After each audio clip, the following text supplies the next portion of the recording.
Welcome You're to on. another episode of Getting Real in the Field, where we teach you how to do the things that you suck at, which is following up, making phone calls, and staying on top of your database with your host, Khek Teh and JP Fluellen.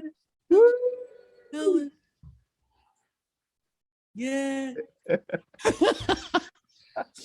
Oh, yes, in the house, All right, You're so in the house. we are in the house. We get a lot of questions, don't we, Khek? Yes, yes. So should I pull one for today? I got the other day. Yeah, let me hear it. Okay. So it sounds like this is from a newer agent, and so the question is, should I join a team?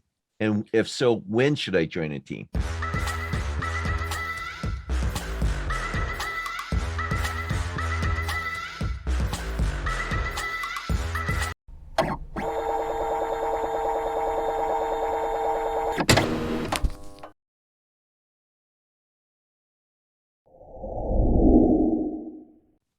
And I thought this would be great for you because you've gone through that and you've built your team. Yes. So the answer is, okay, I can sum it up like this.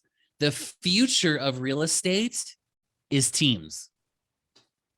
Really? So, Yes. so wait, are you saying when would you ever become a solo agent or stay being a solo agent?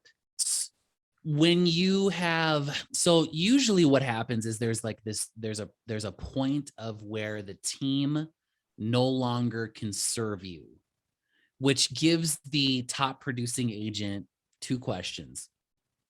Number one is, am I complacent and think that I have outgrown the team, when in fact I'm not asking myself the questions on what or how do I take myself to the next level? So that is, damn, that's deep. Question number one. Question number two is that am I going to be able to take myself by myself to the nth degree? And the answer is usually, I'm just not asking the right questions. It's not that I've outgrown the team. It's just that I've not asked my team leader the next question. Because what happens is, and what I've seen over the years is that most agents are very passive aggressive, meaning that there's something that they want, but they're not asking it. And so by asking the question in their own mind, which is, I've outgrown the team, so I'm just going to leave and figure it out on my own. When in fact, they should have just said, hey, JP, what can I do to take my business to the next level? Because a lot of time, and almost 100% of the time, it's not money. It's something that's missing, from whether it's a team dynamic or there's some culture piece missing or something like that. And most team leaders, they want to know these things rather than you telling them that there's something missing by you leaving and not actually asking the question. Whoa. Okay. Steep, man. Okay, so break it down. Take a drink, take a swig, and then break so it down. Now this is serious stuff. So when I first, I'll just tell my own story. When I first got into real estate, I was with a very traditional brokerage. How long ago was that? This was in 2010. Wow. Okay. Yeah. So, and I was just literally, it's kind of like you get dropped in an island, and then they're like, all right, go do some deals. And I was like, I don't know what I'm doing. And they're like, it's all good, bro. You're with such and such brokerage. We'll carry you, because our name, we're the best. We've been around the longest. So you're good. You're good, bro. Oh, by the way, here's your keys. Here's your office. Deuces. And so I was like, this is a great office. So instead of actually trying to figure out how to grow my business, I spent time decorating my office, went and got a nice desk, got all the little thingamabobs. I got a stress ball, I got a water bottle, I got pens, bro. I'm going to do this. And at the end of the day, I was like, wow, my office is so clean. I got no papers on here. I'm ready for business. And business didn't come. So they're like, hey, but if you just are quiet long enough, you have to sign up for floor time. So in 7 years when I was at this brokerage, I got one deal from floor time. No One. way. Yeah. Okay. I Yeah. closed one deal. However, to be fair, that one deal I've done, let's see here, 1, 2, 3, 4, and I'm on my 5th deal with him but in 12 years though. So So, you've done a great job of building oh, relationships. yes, I did a great job. I'm working my sphere of influence, staying on top of my past clients, following up. I put them in my database. We have regular conversation. I also have him on a gifting service where he gets a gift every quarter from me, branded to him, reminding him of his favorite real estate agent. So Okay. there's that. However, that 5 deals isn't going to pay the bills. So you were solo at this point in time. So You got solo. solo. Okay. I got one deal from floor time. I think in my career doing open houses, because they're like, well, we're a big brokerage. We have lots of houses for sale, open houses. You just got to do a lot of open houses. So when I first got in the business, I did a lot of open houses and I got bupkis from open houses. Really? Okay. Yeah. Okay.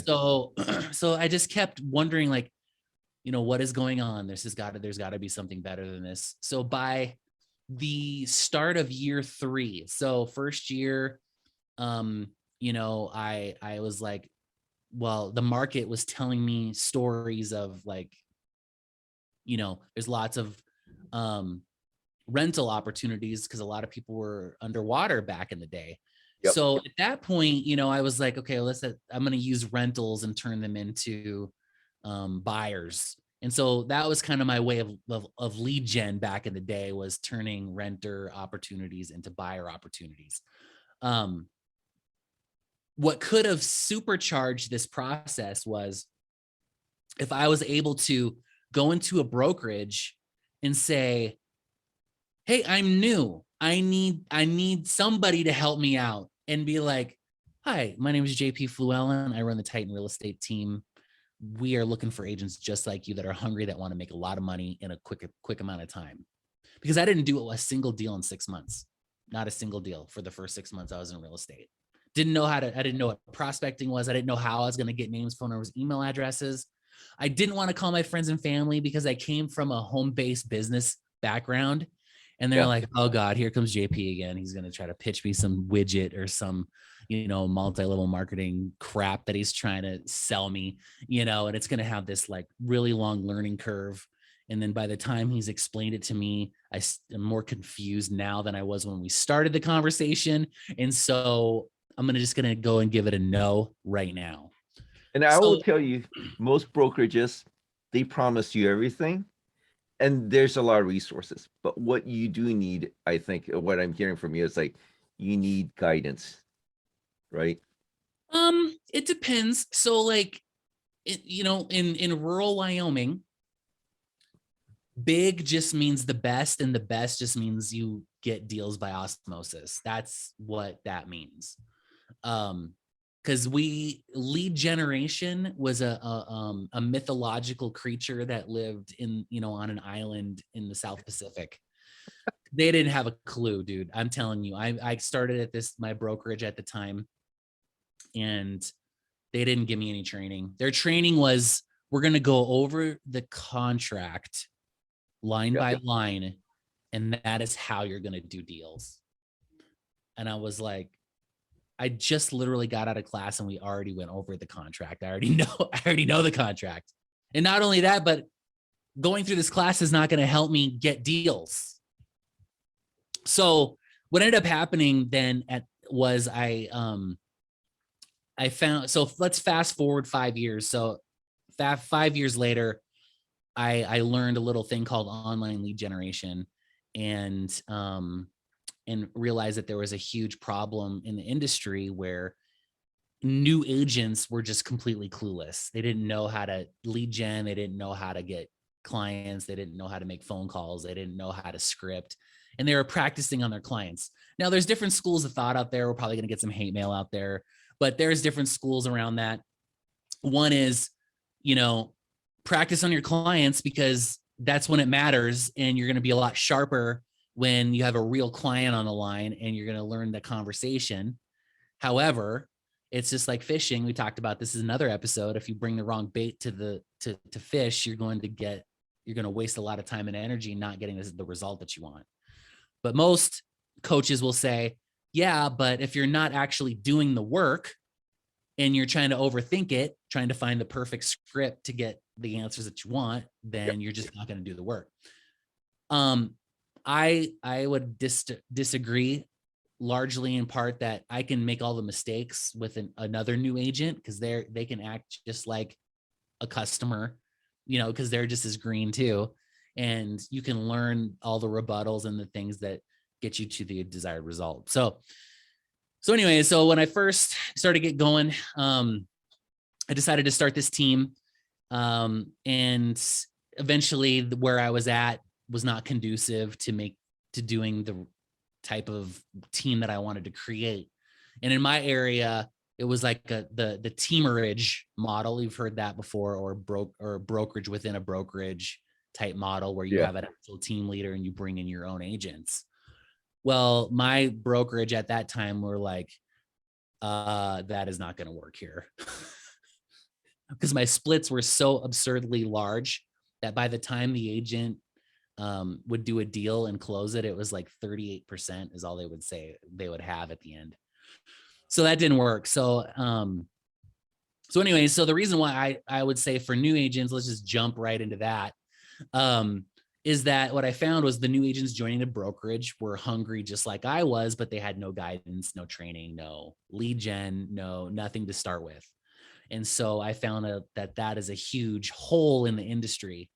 And the reason why teams are the future is because it's cheaper for brokerages to have teams and have the team leader take on the responsibility of all the expense to train agents.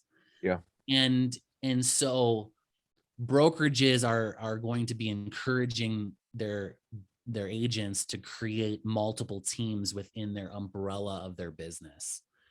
What that's going to require, though, is a lot of revamping of how splits are oriented, but it's a lot cheaper for team leaders to take on the training arm of their business rather than them hiring a trainer. Interesting.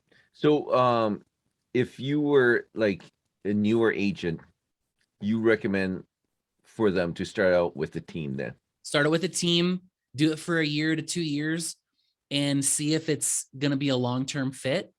A lot of teams have multiple models within their team. So like a lot of high producing agents, you can do teams within a team. So you get a percentage of your little team that you create within that team. There's also just solo agents within the team where you get a higher split based on production. There's capping models within a team. There's, some brokerages have half cap models. Over at Real, we have a half cap model where if you join a team, you can get a half cap. You have a full capping team model where you can take full advantage of all of the benefits that your brokerage offers by being on a full cap team model. And I have a full cap team model where you cap out on a certain lead vertical. So if you have leads coming in from a certain vertical, we allow our agents to cap out on that. Gotcha. So it gives our agents the opportunity to really take full advantage of all of the things that our brokerage has to offer. And I think you're hitting on a really good point. So if a newer agent is you joining a team, I think it will provide a lot of mentorship, a lot of guidance. Whereas if you just went into a new brokerage, they promise you a lot of training sometimes, but it's hard to just navigate through it all by yourself. The second thing my takeaway that I'm hearing from you is also when you're joining a team, you've got to figure out how to what's the right models for the splits, because it varies whether they're providing you leads or you still have to go out, but they're just providing mentorship and so forth, right? And so those kind of splits are something to consider what's right for you, but you should plan to stay out there for about a year or two, right? Exactly. Yep. And then at that point, then start asking all the questions, don't just quit cold turkey from a team. because to duplicate a lot of the resources that a lot of these teams have is very costly. And what I have found and what I've taught all my agents that I've trained over the years is that you're going to pay for it some way or somehow, especially if you're going to be doing a online lead generation model. Yeah. And if you're good on the phone, a cell phone in time is a lot cheaper than paying for leads. 100%. Yeah. Agree. And the Okay. volume of leads that you can get are a lot cheaper too, because Economies of scale. Yep, economies of scale. Yep. So The team has yeah, figured out a way to make it work. So fair enough. So yeah. okay, so that wraps it up, I think, right? Yep. So And I think that if you guys stay tuned for our next episode, we're going to talk about when should you start your own team. yes, when should you start your own team after you've already been on a team? And Yes. should it be a team within a team? Ooh. Ooh. It's like Okay. Okay. So with that, you want to close out? Yeah, so that wraps up another episode of Getting Real in the Field. And Khek, if people want to learn more about what you're doing over there at Fieldnotes, how can they get a hold of you? Go to www.fieldnotes.ai, or you can call me direct. The number is 425-740-0260. Awesome. And it's on the screen too. And how about you, JP? Well, you can get a hold of me at 307-772-1184, or you can reach out to us on our website at www.titanreteam.com. Or if you're interested in locally what we're doing here at the Titan team, you can go to wyomingrealestatecareers.com and click book a call, and we can talk to you more about what we're doing over here at the Titan Real Estate Team at Real. So awesome. With that, everyone, don't forget to subscribe and continue to send us your questions. Looking forward to it. We'll continue to kind of answer the questions, like just like tonight's topic as well too. So we will talk to you next week.